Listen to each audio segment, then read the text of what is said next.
హల్లెలూయా. హల్లెలూయా. భూమి మీద మనది ఏం లేదు.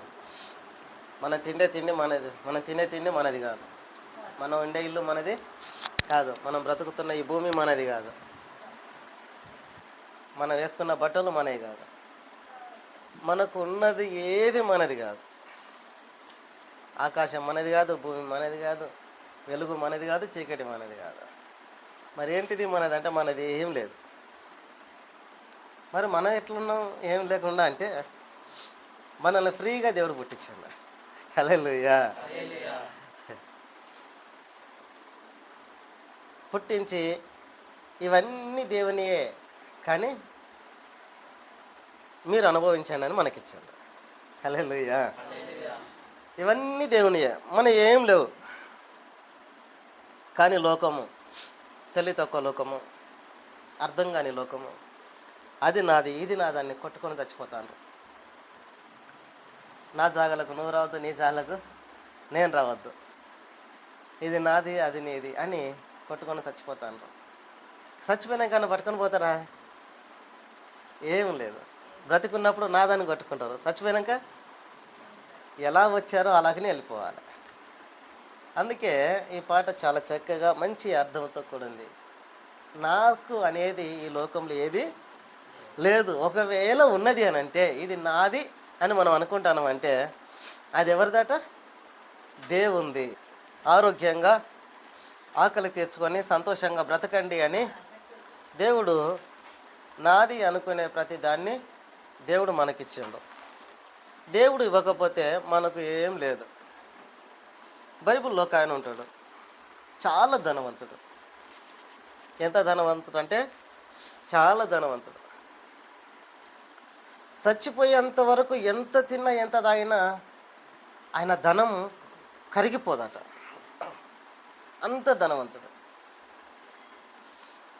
ఒక వానకాలం పంటలు వేసిండు. పంటల కాలంలో బాగా పండింది. ఆయనకున్న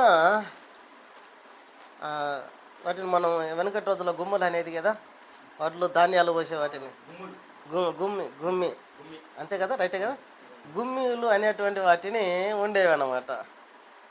సో వాటిని ఆయన చేపించి పెట్టుకున్నాడు. ఆయన పెద్ద ధనవంతుడు కాబట్టి వచ్చిన పంట అంతా ప్రతి సంవత్సరంలో నింపుకునేవాడు అన్నమాట. కానీ ఈసారి ఎక్కువ పండింది, ఇంకా పండేదానికంటే ఎక్కువ పండింది. మంచి వ్యవసాయకుడు, బాగా పంటలు పండిస్తాడు, బాగా పంటల గురించి తెలుసు, వ్యవసాయం గురించి బాగా తెలిసిన జ్ఞానవంతుడు.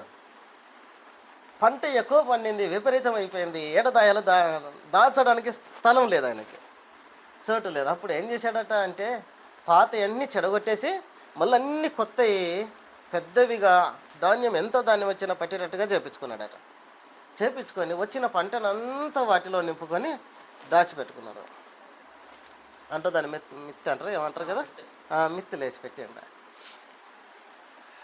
ఇక చాలా సంతోషపడుతున్నాడు. అప్పటికే ధనవంతుడు, మంచి భూస్వామి, ఇంకా పంట ఎక్కువ వచ్చింది, ఇంకా సంతోషానికి తట్టుకోలేరు. సహజంగా ఎవరైనా కష్టపడే వాళ్ళకి కొద్దిగా ఫలితం ఎక్కువ దక్కితే చాలా సంతోషం అనిపిస్తుంది.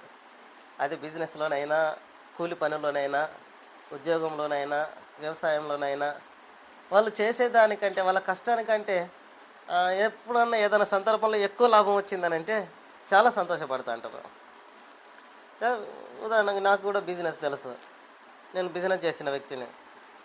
బిజినెస్ చేసేటప్పుడు కొన్నిసార్లు లాస్ వస్తుంది, ఒక్కోసారి మనం అనుకున్న దానికంటే ఎక్కువ లాభం వస్తుంది. ఎక్కువ లాభం వచ్చినప్పుడు ఎప్పటికి వచ్చే లాభం కంటే ఎక్కువ లాభం వచ్చిన రోజు చాలా సంతోషం అనిపించేది. అబ్బా దేవుని దేవాలని ఈరోజు మంచిగా నడిచింది బిజినెస్ అనుకుని. బాగా లాస్ వచ్చినప్పుడు ప్రభా ఈరోజు ఏం రాకపోయా కదా అని అనుకునేది. అంటే ఏ రంగంలోనైనా కష్టపడినటువంటి వ్యక్తికి కొద్దిగా ఎక్కువ లాభం అనేది వచ్చినప్పుడు వాళ్ళు ఎక్కువ సంతోషపడుతూ ఉంటారు. ఆ రోజు చికెన్ తెచ్చుకుందామా అంటారు, మటన్ తెచ్చుకుందామా అంటారు, ఈరోజు ఏం చేద్దాం హోటల్ పోదామా అంటారు. సంతోషానికి తట్టుకోలేక. ఎందుకనంటే ఎక్కువ లాభం వచ్చింది. ఈ వ్యవసాయకునికి కూడా, ఈ ధనవంతునికి కూడా ఎక్కువ పంట వచ్చేసరికి సంతోషాన్ని తట్టుకోలేకపోయి ఆ రోజు సాయంత్రం మంచి హాయిగా మంచిగా కడుపు నిండా తినొచ్చు, సంతోషంలో ఉన్నాడు కదా, కడుపు నిండా చికెన్ తెచ్చుకున్నాడో మటన్ తెచ్చుకున్నాడో ఏం తెచ్చుకున్నాడో మంచిగా కడుపు నిండా తిని మంచి అలాగా మంచం మీద పడుకొని ఎంజాయ్ చేస్తున్నాడు అనమాట. ఎంజాయ్ చేస్తూ తనకు తాను మాట్లాడుకుంటాడు, తన మనసుతో తన ప్రాణంతో తను మాట్లాడుకుంటాడు. చాలాసార్లు మనం కూడా మాట్లాడుకుంటాం కదా, అందరూ నా మీద ఏడుతాను రా అంటాం కదా, మనమే ఎవరు ఏడవలే మన మీద, కానీ మనం అనుకుంటాం అందరి కళ్ళు నా మీదే ఉన్నాయి అనుకుంటాం. మనం ఎవరితో చెప్పాము. ఎవరైనా మనల్ని తిడితే వాళ్ళు నేను ఏమనలేదు ఎందుకు తిడతాను వాళ్ళు అని మనమే మాట్లాడుకుంటా అంటాం.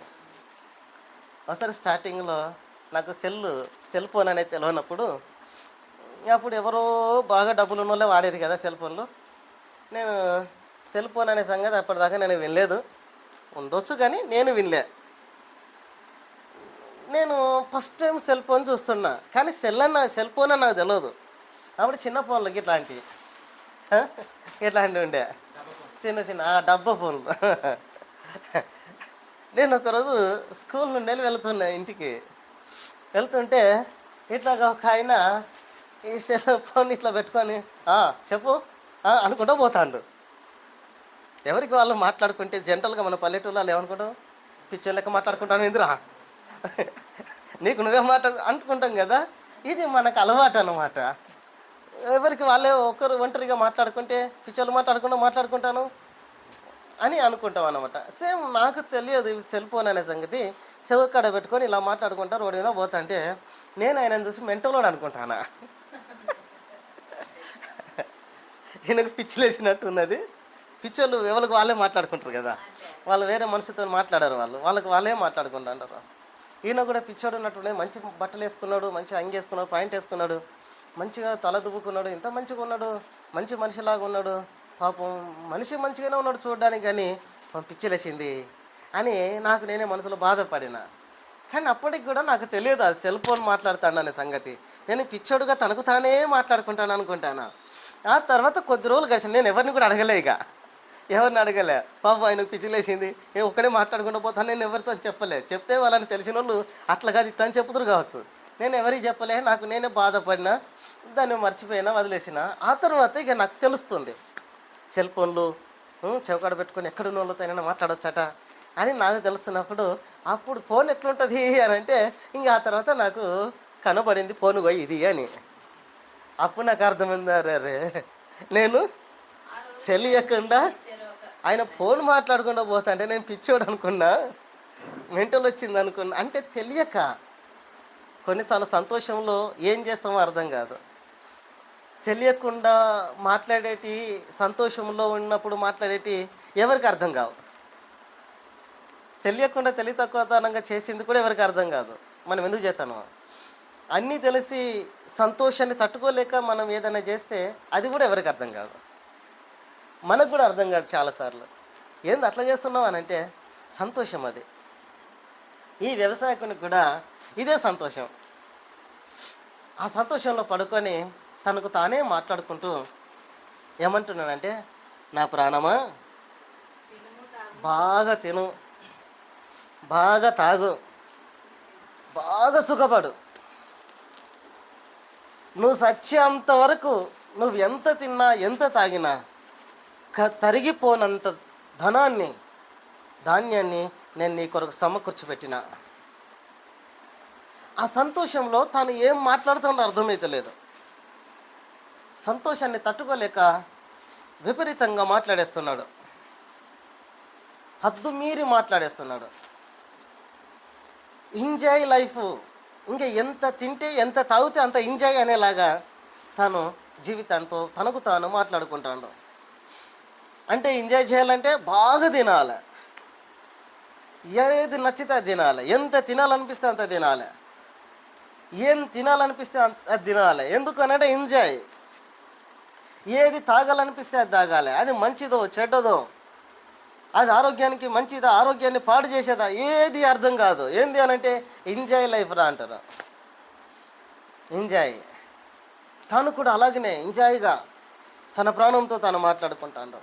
బాగా తిను, బాగా తాగు, బాగా సుఖపడు, నీకు ఎదురు లేదు, నీకు అడ్డు లేదు, నువ్వేమైనా తినవచ్చు, ఏమైనా త్రాగవచ్చు, ఎవరికి చేయి చాపినటువంటి స్థితి నీది. నువ్వు తింటంటే, నువ్వు తాగుతంటే ఇతరులకు అసూయ కలగాలి నిన్ను చూసినప్పుడు. అంతగా సుఖపడు నువ్వు. వాళ్ళకున్న సుఖం నాకుంటే బాగుండురా అని వాళ్ళు అసూయ పడాలి. వాళ్ళకున్న సుఖం నాకు లేకపోయే అని వాళ్ళు బాధపడాలి. అంతగా సుఖపడు ప్రాణమని తనకు తానే మాట్లాడుకుంటాడు. ఎందుకు అలా మాట్లాడుకుంటాడు అని అంటే, ఆయన అనుకుంటాడు, ఇదంతా నాది, నేను కష్టపడ్డా, నేను సంపాదించుకున్నా, ఈ ఇల్లు నాది, ఈ ధనం నాది, ఈ ధాన్యం నాది, ఈ సంపదనంతా నాది, ఇంక నాకెవ్వరు అడ్డు లేరు, నాకెవరు ఎదురు లేరు, ఇంకా నన్ను ఎవరేం చేయలేరు అని ఇంక బ్రతికిన ఈ బ్రతుకును బాగా సుఖంగా ఎంజాయ్గా గడపాలి. ఇక సుఖం నాకున్న సుఖం ఇంకెవరికి లేదు అన్నట్లుగా బ్రతకాలి, నా అంత ఎవరు సుఖపడలేదు అన్నట్లుగా బ్రతకాలి అని అనుకుంటాడు. కానీ తనకు తెలియకుండా ఏది ఎంజాయ్ అనుకొని సంతోషపడుతున్నాడో అదే సమయంలో దేవుడు ఆయనతో మాట్లాడడం మొదలుపెట్టాడు. ఏమన్నా మాట్లాడినంటే, అరే బాబు వెర్రిపాడా, వెర్రోడా, ఏదిరా నీది, నేను ఇయ్యకుండా నాది కానిది నువ్వు సంపాదించింది ఏదిరా, వెర్రోలాగా మాట్లాడుతున్నావు, వెర్రోడా అని అన్నాడు. వెర్రి చాలామంది ఇలాగనే వెర్రోలలాగా ప్రవర్తిస్తూ అంటారు. వెర్రోలలాగా కదా, వెర్రి ఎవరికి లేస్తుంది? కుక్క కరిచిన వరకు లేస్తుంది అన్నంగా విన్నా కదా, కుక్క కరిస్తే వెర్రి లేస్తుందంట. అంటే వెర్రోలలాగా ప్రవర్తిస్తూ అంటారు. అంటే దాని ఉద్దేశం ఏంది, దాని అర్థం ఏంది అని అంటే, కంట్రోల్ తప్పి ప్రవర్తిస్తూ అంటారు, హద్దు మీరి ప్రవర్తిస్తూ అంటారు. హద్దు మీరిన జీవితానికి, హద్దు మీరిన ఎంజాయ్మెంట్కి, హద్దు మీరి మాట్లాడే విధానాలకి వెళ్ళిపోతూ ఉంటారు. ఏంటంటే అంత నాదే కానీ ఒకరిని మర్చిపోతున్నారు. ఇవన్నీ నాకు ఫ్రీగా నన్ను పుట్టించి నాకు ఇచ్చిన నా దేవుడు అనే సంగతి మర్చిపోయాను. దేవుడు ఇవ్వకపోతే నాకు ఏది రాదు, ఇదంతా నాకు ఉన్నది అని అంటే ఇది నా దేవుడిచ్చిందే అని మర్చిపోయి చాలామంది ఇది నాది, అది నాది, ఇది నాది, అది నాది అని ఇంట్లో కొట్టుకుంటాను, తోడబుట్టిన అన్నదమ్ములు కొట్టుకుంటాను, తోడబుట్టిన అక్కజల్లాలు కొట్టుకుంటాను, భార్యాభర్తలు కొట్టుకుంటాను, తల్లిదండ్రులు పిల్లలు కొట్టుకుంటారు, పాలళ్ళు కొట్టుకుంటారు, కులపోళ్ళు కొట్టుకుంటారు. ఈ రకంగా చెప్పుకుంటూ పోతే లోకమంతా ఇదే పరిస్థితి. ఎక్కడ చూసినా ఇవే. ఏంది అని అంటే నా ఆస్తి, ఎక్కడిది నీది, ఎవరిచ్చారు నీకు, ఎక్కడి నుంచి వచ్చింది నీకు, నువ్వు పుట్టినప్పుడు తెచ్చుకున్నావా, నువ్వు పుట్టినప్పుడు ఎవరైనా నీకు రాసిచ్చారా ఇది నీది అని, నువ్వు పుట్టినప్పుడు పలాంది నాది అని నువ్వేమన్నా ముద్రలు వేసుకొని వచ్చినావా? నువ్వు వచ్చిన తర్వాత ఎవరో నీకు ఇస్తేనే కదా నాది అనేది. కానీ మనుషులు దీన్ని మర్చిపోతాను. ఎందుకు ఇది మర్చిపోతానంటే, ఇచ్చినవాడు దేవుడు అనే సంగతి మనిషికి అర్థం కాక, దేవుడు ఇవ్వకపోతే నాకు ఏది లేదు, ఏది రాదు అనే సంగతి మనిషికి అర్థం కాక, మనుషులు ఏమనుకున్నారంటే నేను కష్టపడి సంపాదించుకున్నా. కష్టపడవు నిజమే, కానీ ఎవరిచ్చారు? కష్టం మనది, కష్టపడవలసింది మనం, కానీ ఫలితాన్ని ఇవ్వాల్సింది దేవుడు. దేవుడే ఇవ్వకపోతే మనకి ఎక్కడిది? దేవుని వాక్యంలో ఏం చెప్తుందంటే, దేవుని పర్మిషన్ లేకుండానట ఎవరు బుక్కెడు అన్నం కూడా నోట్లో పెట్టలేరట. దేవుడు పర్మిషన్ ఇవ్వకపోతే, తిను బిడ్డ అని దేవుడు చెప్పకపోతే, దేవుడు తినండి అని వదిలిపెట్టకపోతే ఎవరు బుక్క నోట్లో పెట్టలేరట. అంతటి దేవుడు మనిషికి అన్నీ ఫ్రీగా ఇస్తే ఈ మనిషి ఏమనుకున్నానంటే, నేను కష్టపడి సంపాదించుకున్నా, నాకెవరని ఇచ్చారా అని ఇతరులను చిన్న చూపు చూస్తూ వాళ్ళను వాళ్ళే గొప్ప వాళ్ళుగా ఎంచుకుంటున్నారు. కానీ దేవుడు ఆయనతో అంటాడు, హరి వెర్రోడా, ఈ రాత్రి నీ ప్రాణాన్ని తీసుకోవడానికి రెడీగా ఉన్నారు. నాది అని మురిసిపోతాను చూడు, ఇదంతా ఎవరి పాలవుతుందిరా? నాది నాది అని గర్వించావు కదా, ఇదంతా ఎవరి పాలవుతుంది? నీతో వస్తుందా? నువ్వు వచ్చేటప్పుడు ఎలా వచ్చావో ఒంటరిగా, పోయేటప్పుడు కూడా అలాగనే వెళ్ళాలి. ఈ బ్రతికున్న ఈ 4 రోజుల జీవితానికి నాది నాది అని ఇంత గర్వించి ఎంజాయ్ లైఫ్ అంటూ గంజాయి తాగుతూ బ్రతకడం ఏంటి? ఏది మంచిదో ఏది చెడో తెలియకుండా, ఏది తినాలో ఏది తాగాలో తెలియకుండా, ఇచ్చినవాడు ఎవరో గుర్తించకుండా, నాది అని ఇచ్చిన వ్యక్తినే మర్చిపోతున్నావు కదా నువ్వు అని దేవుడు ఆ రాత్రి ఆయనతో మాట్లాడాడు. హల్లెలూయా. అంటే మనదంటూ ఏం లేదు, అంతే ఎవరిచ్చారు మనకి? యేసయ్య ఇచ్చాడు. ఇప్పుడు మనం ఏం చేయాలి? ఇచ్చిన యేసయ్యకు కృతజ్ఞతగా బ్రతకాలి, అది నేర్చుకోవాలి. కానీ చాలామంది ఇచ్చిన వాళ్ళు మర్చిపోతారు. ఇచ్చిన వాళ్ళని మర్చిపోయి, నువ్వే నాకు ఇచ్చినవా, నేను నిన్ను అడిగినా అంటారు. నేను నిన్ను అడిగినా, నాకు లేక నీ దగ్గరకు వచ్చినా, నీకు ఎక్కువై నాకు ఇచ్చినావు అంటారు. అవును కదా? నువ్వే నువ్వు బ్రతిమలాడిచ్చినావు, నువ్వే నా దగ్గరకు వచ్చి ఇచ్చినావు, నేను నిన్ను అడిగినా. సరే, దీన్ని ఏమనొచ్చు? కృతజ్ఞత అనొచ్చా?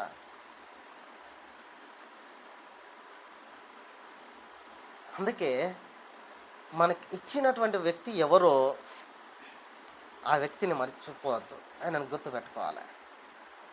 ఆయన ఎవరంటే యేసయ్య. ఎందుకు దేవుడు మనకిస్తున్నాడు? మనం బాగా ఆయనను మొక్కుతానమైనా, ప్రార్థన చేస్తానమైనా, మనం ఆయన కొరకు మన జీవితాన్ని అప్పగించామైనా, ఆయన కొరకు మనం ఏదైనా ఎవరు చేయలేని పని ఏదైనా చేసినామైనా, ఆయన కొరకు మనమైనా రక్తం కార్చినమైనా, ఆయన కొరకు మనమైనా ప్రాణాన్ని పెడతానమైనా. కానీ చాలామంది అంటారు కదా పిల్లలతో, నీ కొరకు నా ప్రాణం పెడతా బిడ్డ అంటారు, నీ కొరకు నేను చెప్పులు మోస్తా అంటారు తల్లిదండ్రులు పిల్లలతోనే, చెమట కార్చి నిన్ను సాదుకుంటా అంటారు. కానీ వాళ్ళు కాస్త పెద్దలు అయిన తర్వాత పని చేయకుండా ఇంట్లున్నారు అనుకోమంటారు. నువ్వు చెడగొట్టినవురా నాకు, ఒకప్పుడేమన్నారు, నీ కాలుకు ముళ్ళు నాటనీయను, నీ పాదానికి దుమ్ము తాకనీయను, గుండెల్లో పెట్టి చూసుకుంటా, ప్రాణానికి ప్రాణం ఇస్తా, చెమట కారుస్తా, సచ్చేదాకా నీ కొరకు ఏమైనా చేస్తా, బానిసగా తయారైతా, కాళ్ళు మొక్కి సాదుతా. ఎన్ని డైలాగులు! ఇది ప్రేమనా? మనిషి స్వార్థముతో బ్రతికిపోతున్నారు తప్ప ప్రేమ లేదు. అందుకే ఇచ్చిన వ్యక్తిని మర్చిపోతున్నారు. ఎవరు మనకేమిస్తున్నారో దాన్ని అప్పటికప్పుడే మర్చిపోతున్నారు. అందుకే ఇలాంటి వాళ్ళని ఏమంటారంటే లోకంలో తిన్నింటి వాసాలు లెక్క పెట్టే రకాలంటాయి. హల్లెలూయా, హల్లెలూయా. సో దేవుడు మనకి ఎందుకు ఇస్తాండి ఇవన్నీ? మనం ఏం చేసినాం ఆయన కొరకు? ఎగ్జాంపుల్గా చర్చికి పోతే మనం 10 రూపాయలు ధైర్యంగా కానికేయలేము, నిజమే కదా? దాని గురించి బాగా ఆలోచన చేస్తాం. అంటే మన స్థాయి. ఆయన ఎప్పుడైనా దేవుడు మనల్ని నువ్వు 10 రూపాయలు కానుకేయడానికి నేను ఆలోచిస్తున్నావు, నేను ఇవన్నీ నీకు ఎలా ఇచ్చినా అన్నాడా? ఎప్పుడన్నా ఏ రోజైనా అన్నాడు? ఆయన అసలు అన్నాడు. ఎందుకన్నాడంటే, నువ్వు ఇచ్చేది నాకెంతరా బాబు, అన్నీ నేను అడిగిస్తాను. కాకపోతే నేను నిన్ను ఎందుకేమంటానంటే, నీ మనస్సును తెలుసుకోవడానికి, నీ హృదయం ఎలాంటిదో తెలుసుకోవడానికి, నువ్వు నన్ను ఎంత ప్రేమిస్తున్నావో తెలుసుకోవడానికి, నువ్వు నిజంగా నన్ను అభిమానిస్తున్నావా, ప్రేమిస్తున్నావా, నా కొరకు నువ్వు ఏదైనా చేయగలుగుతావా అని నీ హృదయాన్ని, నీ ఉద్దేశాన్ని, నీ మనసును తెలుసుకోవడానికే ఈ పద్ధతులు పెట్టిన. నువ్వు కానికిస్తే ఏమవుతుంది? నువ్వు ఇచ్చే 10 రూపాయలతో నేనేం చేస్తా? సో ప్రియదేవుని చూసారా, ఇప్పుడు మనిషికి ప్రేమ ఉన్నదా? వట్టి పుణ్యానికి ఒంటరిగా వచ్చిన మనిషికి ఇన్నిచ్చిన దేవునికి ప్రేమ ఉన్నదా? ఎవరికి ప్రేమ ఉంది? అందుకే దేవుని వాక్యం ఏం చెప్తుందనంటే, యోహాను సువార్త 3వ అధ్యాయము 16వ వచనము, దేవుడు లోకమును ఎంతో ప్రేమించాను కాగా ఆయన తన అద్వితీయ కుమారునిగా పుట్టిన వాని యందు విశ్వాసముంచు ప్రతివాడు నశింపక నిత్య జీవం పొందినట్లు ఆయనను అనుగ్రహించెను. ఇక్కడ దేవుని వాక్యం చెప్తుంది, దేవుడు లోకాన్ని ఎంతో ప్రేమించాడట. ఎంత ప్రేమించిండు అని అంటే హద్దులలో దానికి, ఎంతో అంటే కాదు, ఇంత అని కొలతతో ముగించలేదు, హద్దులు పెట్టలేదు. ఎంతో అనంటే హద్దులు లేనిది, కొలతలు లేనిది. అది ఇంత అని మనం దాన్ని చెప్పలేము. అంటే ఎవరికి అంతు చిక్కనంత ప్రేమ దేవుడు మనిషి మీద చూపిస్తున్నాడు. మనిషిని దేవుడు ఎంత ప్రేమిస్తాడనంటే, కన్న తల్లిదండ్రులు ప్రేమించలేనంతగా, చేసుకున్న భార్య కానీ భర్త కానీ ప్రేమించలేనంతగా,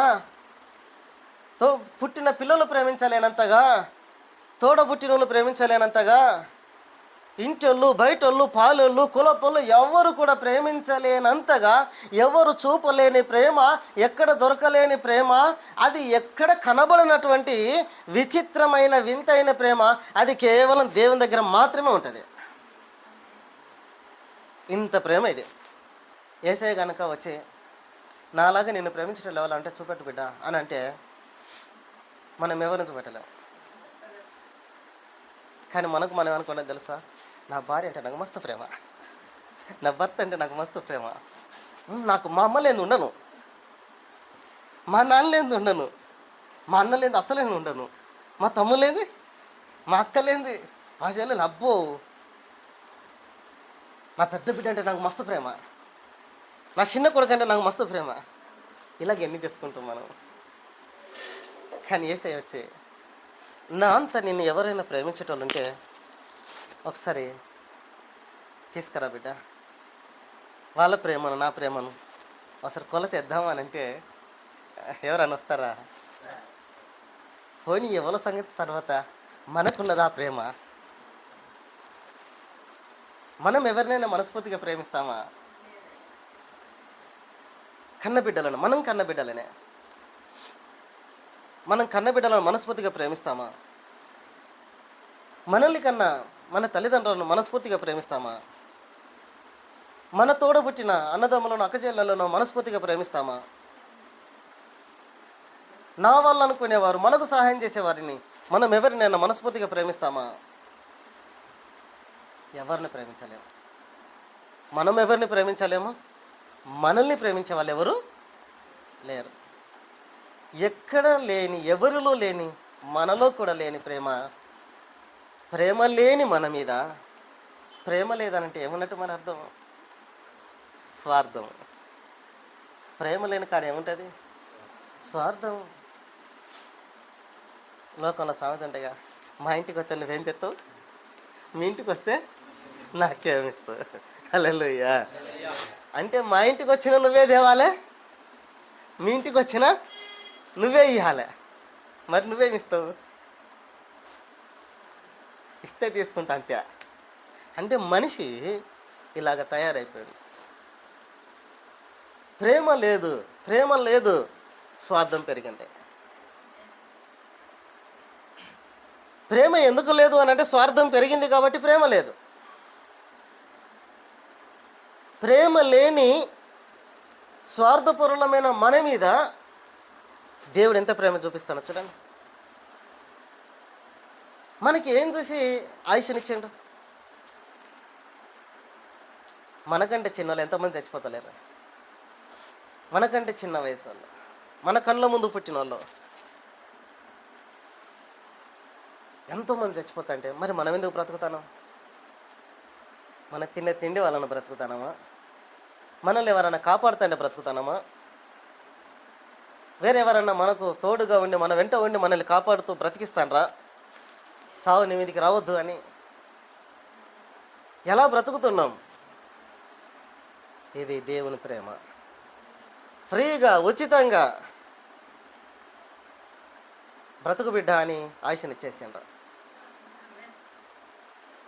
ఇది నిజమైన ప్రేమనా కాదా?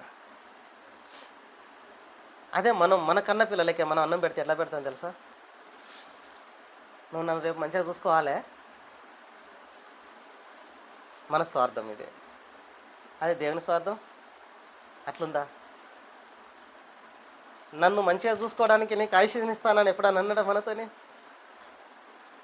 కానీ మనమే అంటాం తెలుసా, అందరూ శాస్త్రం నేనే బతుకుతా అంటాం. ఎవరి మీద మన కోపం వస్తే వాళ్ళు చస్తారు, కానీ ఆయుష్ నీదా? వాళ్ళకి ఆయుష్ నువ్వు ఇచ్చినవా? ఆరోగ్యం నువ్వు ఇచ్చినవా? లేకపోతే వాళ్ళకు వచ్చే మరణం నీదా? ఎలా మాట్లాడతారు? స్వార్థం. స్వార్థం. ఎందుకు ఈ స్వార్థం పెరిగిందంటే ప్రేమ లేదు.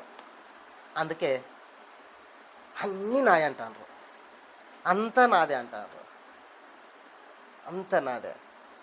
తల్లిదండ్రులకు ఎవరికి వాళ్ళే నాది అంటారు, పిల్లలకి ఎవరు వాళ్ళే నాది అంటారు. భార్య నాది అంటూ కొంత ఉంచుకుని భర్త నాది అంటూ కొంత పెట్టుకుంటారు. భర్తే భార్య దగ్గర పోయి ఇంకా తెప్పు అంటే అది నాది అంటది. ఎట్లా వచ్చింది నీది ఎట్లా అయింది? భార్య భర్త దగ్గరికి వస్తే అది నాది అంటాడు. ఎట్లయింది నీది? పిల్లలు వచ్చేదన్నా ముట్టుకుంటే అది మాదిరా, ముట్టుకోవద్దురా అంటారు. అంటే చూసారా, ఇంట్లోనే ఒకటే కుటుంబం, కన్న తల్లిదండ్రులే, పుట్టిన పిల్లలే నాది నాది నాది అని విడబాటు జీవితం. ఎడబాటు జీవితం.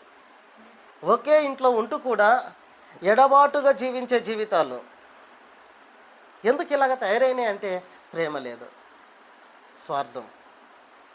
స్వార్థం, ఎవరి స్వార్థం వారదే.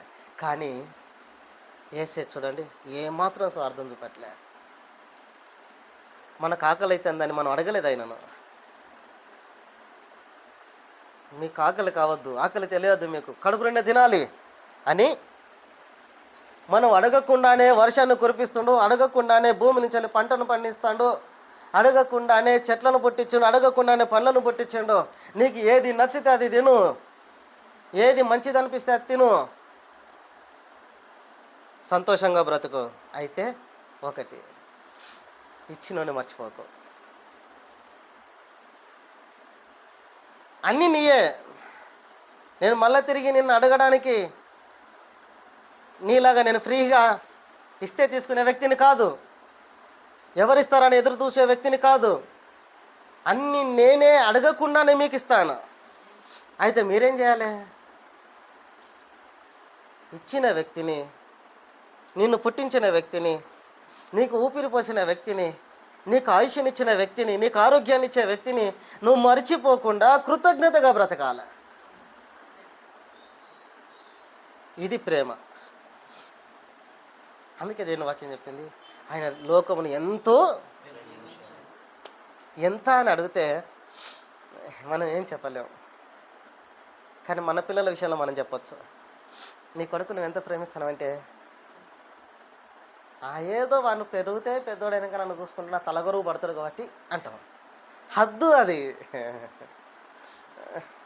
నీ బిడ్డని ఎందుకు ఇంత మంచిగా చూసుకుంటాను?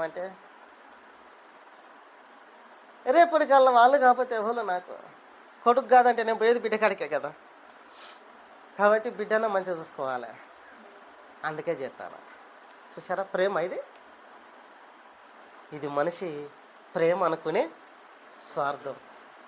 కానీ ఏసేయమనుకుంటాడు, నువ్వు నాకు అన్నం పెడతావని అన్నాడా? నేను నిన్ను అన్నం పెడతావు కాబట్టి ప్రేమిస్తానన్నాడా? నువ్వు నాకు దిక్కైతావని ప్రేమిస్తానన్నాడా? నువ్వు నాకు తలగొరువు పడతావని ప్రేమిస్తా అన్నాడా? కాదు. నువ్వు ఏం చెయ్యకుండానే, అసలు నీకు ప్రేమ అంటున్నది ఏందో తెలియకుండానే, నీకు దేవుడు అంటే ఎవరో తెలియకుండానే నేను నిన్ను ప్రేమిస్తాను. ప్రేమించి ఏం చేశాడట? ఆయన మనిషిలాగా కుమారునిలాగా మారి ఈ లోకంలో మనిషి దేవుడు అంటే ఏందో అర్థం కాకుండా దేవుణ్ణి మర్చిపోయి, పుట్టించిన దేవుణ్ణి, సాదే దేవుణ్ణి, ఇచ్చే దేవుణ్ణి మర్చిపోయి, నచ్చినట్టుగా దేన్ని పడితే దాన్ని మొక్కి దేవుని మర్చిపోయి దేవుని అవమానపరిచే స్థాయికి మనిషి దిగజారిపోతే, ఈ మనిషి చేసుకున్న ప్రతి పాపాన్ని క్షమించి మళ్ళా మనిషిని రక్షించడానికి ఆ దేవుడే, అన్ని ఫ్రీగా ఇచ్చిన దేవుడే మళ్ళా తన ప్రాణాన్ని కూడా ఎవరు అడగకుండా ఇచ్చేసాడు. ఇది నిజమైన ప్రేమ. ప్రభా నా కొరకు చచ్చిపోను అని ఎవరన్నా అడిగినరా? నా కొరకు రక్తం కార్చు ప్రభా అని ఎవరన్నా అడిగినరా? నా పాపాల కొరకు నేను ఏం చేయాలో అర్థమవుతలేదు, నువ్వేదన్నా పరిష్కారం చెప్పు అని ఎవరన్నా అడిగినరా? ఎవరు అడగలేదు. ఎందుకు అడగలేదనంటే వాళ్ళకు తెలియదు. మనిషికి తెలిసింది పాపం చేయడం ఒకటే. పాపం చేయడమే తెలుసు తప్ప పాపం నుంచి బయటికి రావడం, పాపాన్ని తొలగించుకోవడం తెలియదు మనిషికి. అలాంటి మనిషిని రక్షించడానికి మళ్ళీ అన్ని ఫ్రీగా ఇచ్చిన దేవుడే, ఫ్రీగా ప్రేమించిన దేవుడే మళ్ళీ తన ప్రాణాన్ని పెట్టడానికి భూమి మీదకి వచ్చే మనిషి పాపాలన్నిటినీ ఆయన మీద వేసుకొని మనిషి కొరకు ప్రాణాన్ని పెట్టి రక్తాన్ని కార్చి అలాగనే సమాధిలో మురిగిపోలేదు, మళ్ళీ 3 రోజులకు లేచిండ్రు. హల్లెలూయా. బ్రతికిన దేవుడు. నేను యేసుప్రభువుని నమ్ముకోక ముందు నాకు ఒక పాట బాగా ఇష్టం. దేవుడు అంటే నాకు బాగా భక్తి. నేను చిన్నప్పటి నుంచి బాగా భక్తిలో పెరిగిన. నా పూజలు ఎలా ఉంటుందంటే, సోమవారం వస్తే హేమడాల రాజన్న, ప్రతిరోజు ఒక్క పొద్దుతో పూజలు నాయి. మంగళవారం ఎల్లమ్మ, బుధవారం సమ్మక్క, బేస్తారం సారమ్మ, శుక్రవారం యాక్షావులు అంటే తురుగోలు మొక్తారు కదా, అది. శనివారం వస్తే రాముడు, ఆంజనేయుడు, వెంకటేశ్వర్లు, ఇలాంటి. ఆదివారం వస్తే ఈ గొల్ల దేవుళ్ళు అంటారు కదా, వీటిని అన్నిటినీ ప్రతిరోజు ఒక్క పొద్దు చేసుకుంటూ పూజలు చేసేటోడిని. ప్రతిరోజు ఒక్క పొద్దు. ఒక్క పొద్దు అంటే ఎప్పటిదాకా ఉంటారు? ఎప్పటిదాకా ఉంటారు? మీరు చేయలేదు ఎప్పుడు ఒక్క పొద్దులు? చేసిర్రా? ఎప్పటిదాకా ఉంటారు? గుడ్. 3 గంటల వరకు, 2-3 గంటల వరకు ఒక్క పొద్దు ఇస్తాం. ఒక్క పొద్దులు ఇడిచి ఆ తర్వాత అన్నం తినేటం. ఇలాగ ప్రతిరోజు అంత భక్తి చేస్తున్నప్పుడు నాకు ఒక పాట బాగా ఇష్టం అనిపించేది. మీకు తెలిసి ఉంటుంది అనుకో, లేలే నిద్రలే అనే ఒక పాట ఉంటుంది. లేలే నిద్రలే, లేపాలి. పొద్దుగాల లేచి నేను పాడేది, నేనే ముందుగా లేచేది. నేను పొద్దుగాల చీకటితో లేచి నేను లేపేది, లేని నన్ను కాపాడడానికి. కానీ నన్ను ఏది కాపాడలే. చివరికి అవి కాపాడకపోగా, ఎవరు కాపాడకపోగా మంత్రాలు చేసిండ్రు మా ఇంటికి. నేను మా అబ్బాయికి ఒక్కనే కొడుకును కాబట్టి నన్ను తీసేయాలనుకున్నారు.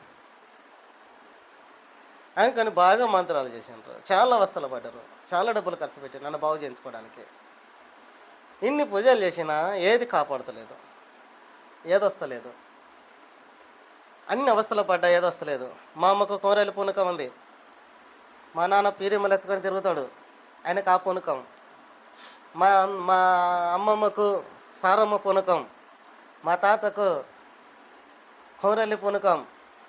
మా కుటుంబం అంతా పూనకాల కుటుంబమే.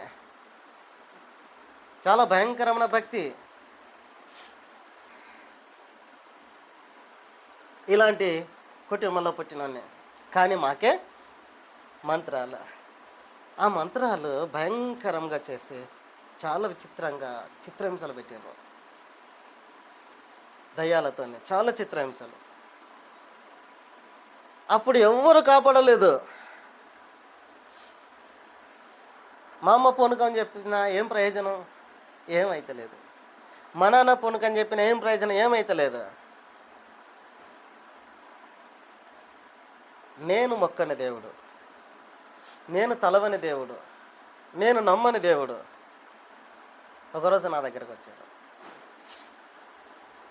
వచ్చి నీకెవరు కావాలి అని అడిగాడు. నాకు సృష్టికర్త అయిన దేవుడు కావాలన్న. నిద్రలో కాదు, కలలు కాదు, నిజంగా. ఎందుకు ఆయన వచ్చిండానంటే,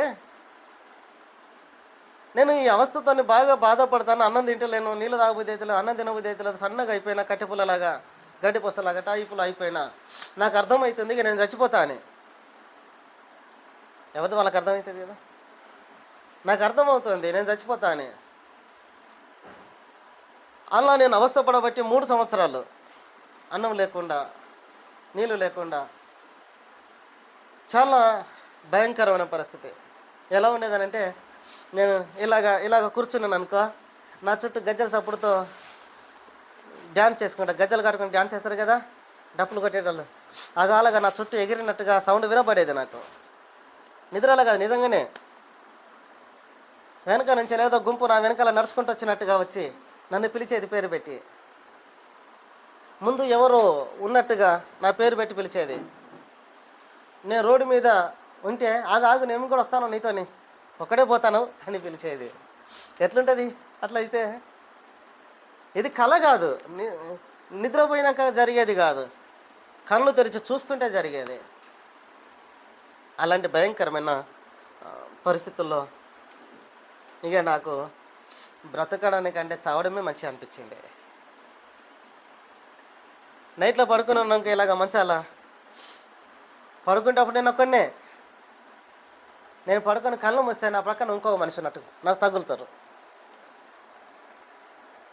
చేయి కదిలిద్దామన్నా భయమే ఇది, ఎవరున్నారు అని.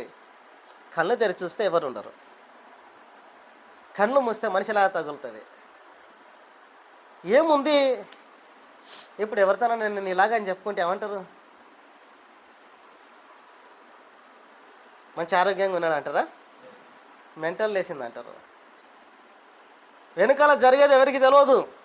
మెంటల్ వచ్చింది, పిచ్చి లేచింది, ఎట్టెట్టనో మాట్లాడుతాడు, ఏదో వచ్చింది అంటాడు కదా. కొంతమంది చచ్చిపోయే మూమెంట్లో చెప్తారు కదా, వాళ్ళు వచ్చి పిలుతారు నన్ను, వీళ్ళు వచ్చి పిలుతానంటే ఖాళీ తప్పింది అంటారు కదా. అంటే మెంటల్ వచ్చింది అన్నట్టు. ఖాళీ తప్పిందంటే మెంటల్ వచ్చింది, పిచ్చి పిచ్చిగా మాట్లాడుతాడు అని అంటారు అన్నమాట. అప్పుడు నన్ను కూడా అలాగే అనుకునే పరిస్థితి. నేను ఎవరికి చెప్పుకోవాలి? ఎవరికి చెప్పుకోలేని పరిస్థితి. చెప్పుకుంటే పిచ్చోడు అంటారు. దీన్నే మనోవేదన అంటారు, మానసిక రోగం అంటారు. ఎవరికి చెప్పుకోలేం. చెప్పుకుంటే పరువు పోతుంది, పిచ్చోడు అంటారు, మెంటల్ వచ్చింది అంటారు. ఎవరు లెక్క చేయరు, పట్టించుకోరు, దగ్గర రానివ్వరు. మన దగ్గరికి ఎవరు రారు, ఎందుకనంటే మెంటల్. సో ప్రియదేనులారా, అలాంటి పరిస్థితుల్లో నేను భక్తిలోనికి రాకముందు నాకు బాగా కమ్యూనిస్ట్ సిద్ధాంతం అంటే ఇష్టం. ఎర్రజెండాలు తెలుసు కదా, ఎర్రజెండాలు అంటే నాకు బాగా ఇష్టం. మా వాతావరణం అంతా అదే. మా ఊరు ఎక్కడో కాదు, నల్లబల్లి మండలం ఉంది కదా, ఆ ప్రక్కన రుద్రగూడెం మేము, అది నర్సంపేట అవతల ఆ ఊరు మాది. అక్కడ కమ్యూనిస్ట్ బాగా, ఎర్ర జెండా అంటే బాగా. ఇప్పుడు కొద్దిగా మారింది కానీ నా చిన్నతనంలో కమ్యూనిస్ట్ మొత్తం ఎర్ర జెండా. ఓంకార్ తెలుసు కదా, అంత ఓంకార్ పార్టీ అది. ఓంకార్ ఏం చెప్తే అదే మేము చేసేది. ఆ ఓంకార్ అంటే దేవునన్నా అభిమానిస్తామో, ప్రేమిస్తామో, గౌరవిస్తామో లేదో కానీ ఓంకార్ని మాత్రం దేవుడి కంటే ఎక్కువ గౌరవిస్తాం. అంత ఉన్న స్థితి అన్నమాట. అప్పుడు నా మైండ్ ఎలా ఉండేనంటే, దేవుడు లేడు, దయ్యం లేదు, అంతా మనమే దేవుడు, మనమే దయ్యం. ఆ కండిషన్లోంచి నేను దేవుడు ఉన్నాడని నమ్మిన. నేను దేవుడు ఉన్నాడని నమ్మిన తర్వాత నేను అనుభవించే వాతావరణం ఇదే. ఇప్పుడు చావాలా బ్రతకాలా అర్థం కాని పరిస్థితి. ఎవరికైనా చెప్తే మెంటల్ అంటారు. ఒక రోజు ఇంకా నేను ఎట్లా చచ్చిపోతా, ఈ చచ్చిపోయే ముందు ఈ దేవుడు అని ఎందుకు మొక్కాలి, అసలు దేవుడు ఉండా లేదా, ఒకసారి ఆలోచన చేద్దామని సాయంత్రం 7 గంటల టైంలో నేను ఇలాగ మంచాలో పడుకొని, మా అమ్మ నాన్న ఇట్లా కింద కూర్చొని అన్నం తింటారు, నేను మంచాలో ఇలా పడుకున్నా, బాగా ఆలోచన చేస్తున్నా, చచ్చిపోతాను ఇక నేను. వీళ్ళు బాగా డబ్బులు ఖర్చు పెడతాంటారు, కనీసం నేను చచ్చిపోయినా వాళ్ళన్నా మంచిగా బతకాలి కదా. ఉన్న డబ్బు నాకే ఓడగొట్టి అప్పులు చేసి నాకే పెడితే రేపు వాళ్ళు ఎలా బ్రతకాలి మళ్ళా. కాబట్టి నేను ఆలోచించుకుంటాను, ఇక నాకు మంచిగానే ఉంది, నాకేం కాలేదు, ఇక నేను ఆరోగ్యంగానే ఉన్నా, నా ప్రాబ్లం అంతా పోయింది, ఇక నన్ను ఎక్కడికి తీసుకుపోవద్దు, ఎక్కడ బాగు చేయించవద్దు, ఎవరిని తీసుకురావద్దు, కదా, వాళ్ళని వీళ్ళ మంత్రాలను పిలిచి బాగు చేయించుకుంటాం కదా. ఇవన్నీ చేయొద్దు అని చెప్పడానికి నేను ప్లాన్ చేస్తున్నా. మనసులో నేనే ఆలోచించుకుంటాను, ఎట్లా చచ్చేటోని చచ్చిపోతా, వీళ్ళ దానికి డబ్బులు ఎందుకు ఖర్చు పెట్టేయాలి, నేను చచ్చిపోయినాక వాళ్ళైనా కొద్దిగా మంచిగా బ్రతకాలని నేను బాధతో అలాగ ఆలోచిస్తూ అసలు దేవుడే లేడు, దేవుడు ఉంటే ఇవన్నీ జరుగుతాంటే ఎందుకు చూసుకుంటుంటాడు, మనం ఒంటరిగా పుట్టినాం, ఒంటరిగానే పోతాం, దేవుడైనా మనమే, దయ్యమైనా మనమే, దేవుడు లేడు, దయ్యం లేదు, అసలు దేవుడు అనేటోడు అసలు అంత అబద్ధము. ఒకవేళ దేవుడు అనేటోడే ఉంటే నాకు ఇంత అవస్థ జరుగుతుంటే దేవుని కళ్ళు కనపడతలేవా, దేవుడు చూస్తలేడా, బాగు చేయొద్దా, నేను ఇన్ని పూజలు చేస్తున్నా, ఈ పూజలన్నీ ఎక్కడ పోయినాయి, ఈ దేవుళ్ళందరూ ఎడపోయినరు అని నాకు నేనే మనసులో ఆలోచిస్తూ బాధపడుతూ కష్టాల్లో ఉన్న వాళ్ళు ఆలోచించుకుంటే ఏమవుతుంది, కళ్ళ వంటి నీళ్ళు గారిపోతా అంటే అలాగా మంచాల వరకు నాకు నేనే ఇలా ఏడుస్తా ఉన్నాను, 2 కళ్ళ బండి ఇలాగ చెవులు నిండి కింద కారిపోతాను నీళ్ళు, తుడుచుకోవడానికి కూడా ఛాయిస్తలేవు అవి, అంత వేదనతోనే అలా ఆలోచిస్తూ చివరికి ఒక ఆలోచనకు వచ్చిన, సరే నేను వీళ్ళకి చెప్తా, కానీ దేవుడి సంగతి ఏంది, అసలు దేవుడు ఉన్నాడా లేదా, మొదటిలాగా నేను దేవుడు లేడు అనే స్థాయిలో ఉండి ఎట్లా చచ్చిపోతాను, కాబట్టి నేను బ్రతికున్న 4 రోజులు దేవుడు లేడు, దయ్యం లేదని అందరికీ చెప్పి చచ్చిపోతా. ఒకవేళ నిజంగా దేవుడు అనేటోడు ఉంటే ఆ దేవుడు ఎవరో, ఆ దేవుడి రాత్రి నాకు కనబడి నాతో మాట్లాడి నన్ను బాగు చేస్తే చచ్చిపోయేదాకా ఆయనే దేవుడని ఆయన కొరకే చెప్తా అని నేను అలాగ ఆలోచిస్తూ మనిషిని పిలిచినట్టుగా పిలుస్తున్నా, మనసులోనే, నోరు తెరిచి గట్టే కాదు, మనసులోనే పిలుస్తున్నా, దేవుడా నువ్వు ఉన్నావా, నిజంగా నువ్వు దేవుడు అనేటువంటి ఉంటే నీ పేరేంది, నువ్వు ఎలా ఉంటావు, నువ్వు నాకు కనబడాలి, నాతో మాట్లాడాలి, నీ పేరు చెప్పాలి, నన్ను బాగు చేయాలి, అట్లయితే నువ్వే దేవునివని నేను చచ్చిపోయేదాకా చెప్పి చచ్చిపోతా. ఒకవేళ నువ్వు కనబడలేదంటే దేవుడు అనేది అబద్ధం, ఇక దేవుడు అనేటోడు లేడు, దేవుడు లేడు, దయ్యం లేదు. నేను నమ్మిన ఆ సిద్ధాంత ప్రకారం నేనే దేవుణ్ణి, నేనే దయ్యాన్ని. నువ్వు ఉన్నావా, ఉంటే నాకు కనబడు అని నేను మనసులోనే మాట్లాడతాను, పిలుస్తాను, నువ్వు రా అని. నిద్రపోయి కాదు, మేల్కతానండి. అప్పుడు ఆయన వచ్చిండు. నేను అలాగ కళ్ళు తెరిచి చూస్తూనే ఉన్నా, ఇంటి పైకప్పు అంత దూరంలోకి వచ్చి అలాగ ఆగి పైనుంచి తెల్లటి బట్టలతోని దగదగ మెరిసిపోతూ తెల్లని మబ్బులలాగా వెలుగుతూ ఆయన అలాగా దిగొస్తుంటే నేను అలా చూస్తున్నా. ఇంటి పైకప్పు అంత దూరంలో ఆగిండు. ఆయన వస్తుంటే ఆ తెలుపులో మొత్తం ఆ ఇల్లు మొత్తం మాయమైపోయింది, మొత్తం తెల్లగా అయిపోయింది, గోడలు కనపడతలేవు, మా అమ్మ కనపడతలేవు, మా నాన్న కనపడతలేడు, మొత్తం తెల్లగా అయిపోయింది, వాతావరణం అంతా మబ్బులు మేఘాలు కమ్మినట్టు అయిపోయింది తెల్లగా. అయినా నేను మాత్రమే కనబడుతున్నాం. అప్పుడు ఆయన దగ్గరికి వచ్చి అంత దూరం లాగి, నీకెవరు కావాలి బాబు అని అన్నాడు.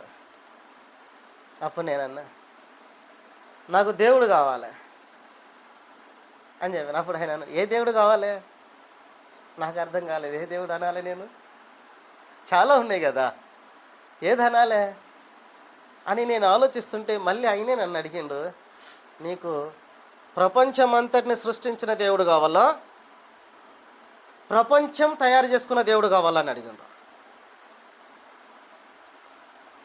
2 పదాలకు తేడా తెలిసిందా? ప్రపంచం అంతటిని సృష్టించిన దేవుడు కావాలా, లేక ప్రపంచమే తయారు చేసుకున్న దేవుడు కావాలా? నాకు అర్థం కాలే, ఎందుకంటే మనది మొద్దు మెదడు కదా, అర్థం కావు తొందరగా. కాసేపు అలాగా ఆలోచించి నాకు తెలియకుండానే నాకు ప్రపంచం తయారు చేసుకున్న దేవుడు వద్దు, ప్రపంచాన్ని సృష్టించిన దేవుడు కావాలన్నా.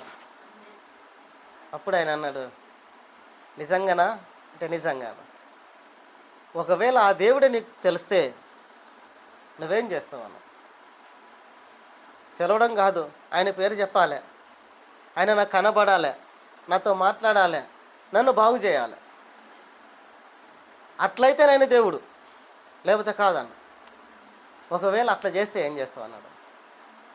నేను బ్రతికున్నంతకాలం చచ్చిపోయేదాకా ఆయనే దేవుడు అని ఆయన పేరే చెప్తా అన్న. హల్లెలూయా. అప్పుడు ఆయన అన్నాడు, నిజంగా అలాగే చేస్తావా? నిజంగా చేస్తాను. అయితే నువ్వు కోరినట్టుగా ప్రపంచాన్ని సృష్టించిన ఆ సృష్టికర్త అయిన దేవుని నేనే అన్నాడు.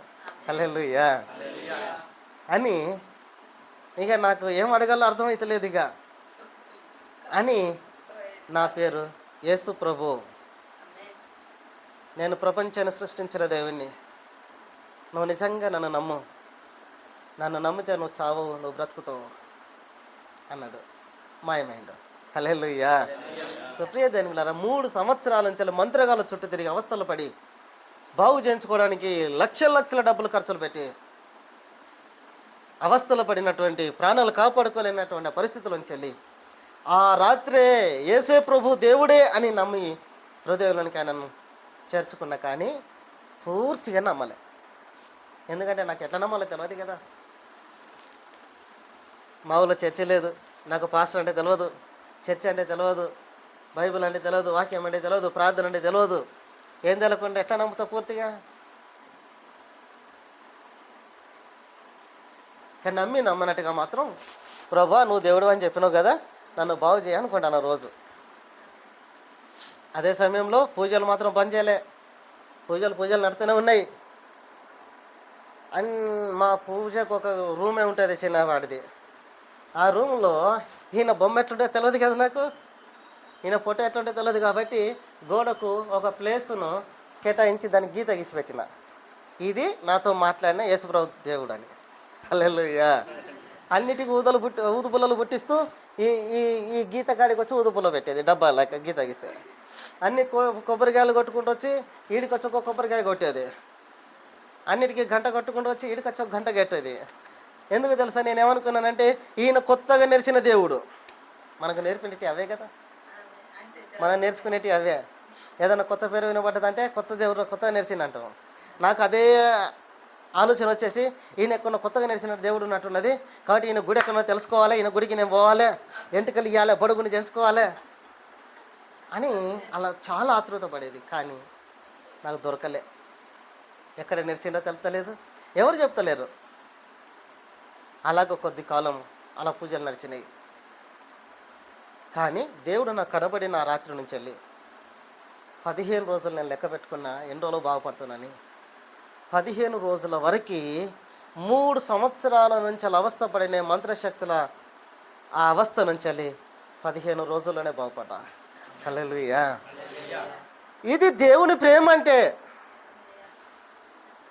ఆయనకు నేను ఏం చేయలే, నన్ను ఏం చేయమని అడగలే, కానీ అన్నిటికీ చేసినట్టు ఆయన చేసిన అంతే.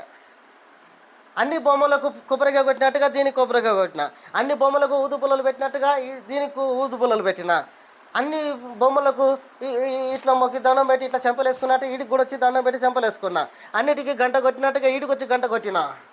కానీ అంతకు మించి ఇంకేం చేయలే. అది కూడా ఆయన నన్ను చేయమని చెప్పలేదు. అది దేవుని ప్రేమ అంటే. నిజంగా ఆయన ఎట్లుంటాడో, ఆయన కొరకు నేను ఎట్లుండాలో నాకు అర్థం కాని పరిస్థితి.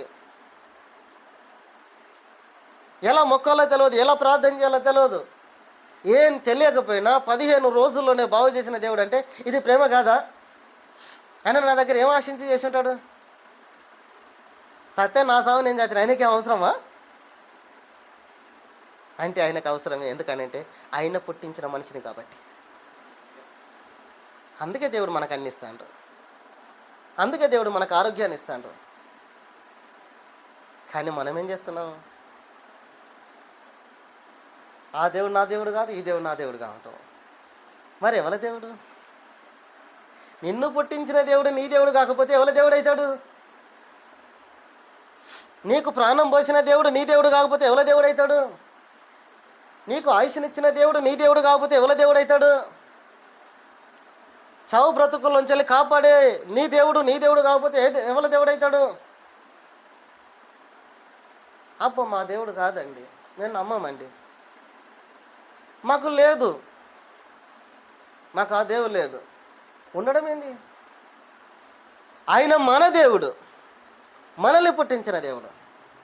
మనం సచ్చినా బ్రతికిన ఆయననే నమ్మాలి. రోగం వచ్చినా, నష్టం వచ్చినా, కష్టం వచ్చినా ఆయననే నమ్మాలి. ఎందుకు అనంటే అవ్వ కొట్టిందని చెప్పి అవ్వని విడిచిపెట్టిపోతామా? అవ్వని పిలవకుండా నువ్వు నా అవ్వవు కాదు, నువ్వు చచ్చినావు అనుకుంటా అంటామా? మరి దేవుని ఎందుకు అంటున్నాం అట్లా కదా? చాలామంది ఇలాగా దేవుడు అంటే అర్థం కాకుండా జీవితాలను నాశనం చేసుకుంటారు, కుటుంబాలను నాశనం చేసుకుంటారు, పాపంలోనే బ్రతికి పాపంలోనే చచ్చిపోయి చివరికి నరకానికి వెళ్ళిపోతున్నారు. అందుకే దేవుడు మనుషుల్ని ప్రేమిస్తున్నాడు. ఈ మనిషికి ఉన్న పాపాన్ని తీసేసి మనిషిని దేవుని దగ్గరికి నడిపించి పాపం నుంచి విడిపించి వీరిని పరలోకం తీసుకుపోవాలని దేవుడు అందరినీ ప్రేమిస్తున్నాడు. మనల్ని కూడా ప్రేమిస్తాడు. నేను ప్రేమిస్తానా లేదా? మరి నువ్వు ఆయన ప్రేమించాలొద్దా? ప్రేమించాలొద్దా? ప్రేమించకపోతే నీకు స్వార్థం ఉన్నట్టే, అవునా కదా? అయినే మనల్ని ప్రేమించాలా, మనం ప్రేమించొద్దా? మరి ఆయన మనల్ని ప్రేమించి మన కొరకు ప్రాణం పెట్టిండు. మరి మనం ఆయన ప్రేమిస్తే ఏం చేద్దాం? ప్రాణం పెడదామా? రక్తం కార్దామా? మనల్ని మనం కోసుకుందామా? గారెడోళ్ళు చేసినట్టుగా ఏం చేద్దాం? కత్తులు తీసుకొని చేతులు ఇంకా కోసుకుందామా? చూడండి రక్తం గారుతానా నా దేవుని కొరకని కాదు, జీవితాన్ని ఆయనకి ఇవ్వాల, హృదయాన్ని ఆయన చేతిలో పెట్టాలా. ఇది నువ్విచ్చిన ఆయుష్ ప్రభా, ఇది నీకే ఇచ్చేస్తున్నా. ఇది నువ్విచ్చిన శరీరం నీ చేతులుగా పెడతానా. ఇది నువ్విచ్చిన ఆరోగ్యం నీ చేతుల్లో పెడతానా. నేను నీ కొరకు ఎలా బ్రతకాలో అలాగ బ్రతుకుతా. నీకు వేరుగా నేనేమి చేయను, నీకు వేరుగా నేను బ్రతకను. నా ఇష్టం వచ్చినట్టుగా నేను బ్రతకను. ఎందుకనంటే నేను నా సొంతం కాదు, నేను నీ సొంతం కాబట్టి నీకు ఇష్టం వచ్చినట్టుగా నేను బ్రతుకుతా అని ఆయన చేతిలో పెట్టుకొని మన జీవితాన్ని ఆయనకి అప్పగిస్తే, ఆయన చేతికిస్తే అది ప్రేమ. కానీ చాలామంది అట్లా ఇయ్యారు. దేవుని మనసులో పెడతారు, జీవితాన్ని లోకంలో పెడతారు. దేవుడు మనసులోనే ఉన్నాడు అంటారు, జీవితం అంతా పాపంలో ఉంటుంది. దేవుడు మనసులోనే ఉన్నాడు అంటారు, జీవితం అంతా సైతాన్ చేతిలో ఉంటుంది.